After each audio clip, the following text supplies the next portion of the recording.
Ce mardi, peu avant 9 h, les premiers camions-citernes vides font demi-tour devant le dépôt pétrolier de Lorient. En amont, des opposants à la réforme des retraites bloquent l'entrée depuis 7 h ce matin. Même chose côté sortie. C'est le seul moyen de se faire entendre, c'est de bloquer finalement des ressources telles que le pétrole, hein, évidemment, l'essence, forcément ça touche tout le monde, ça joue sur l'économie. Et malheureusement, le gouvernement, dans la manière de nous considérer, nous pousse à faire des actions aussi chocs que ça, et effectivement toucher là où ça fait mal. Peu à peu, face à la présence des forces de l'ordre, les opposants reculent dans le calme pour se positionner un peu plus loin, avec toujours pour objectif de bloquer l'approvisionnement en carburant.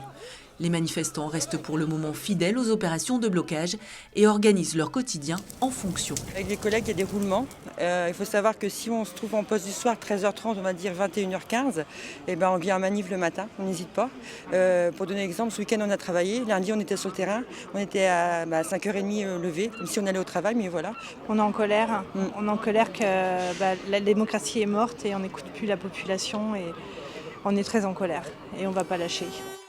Des blocages sporadiques se mettent en place sur différents sites autour du dépôt pétrolier.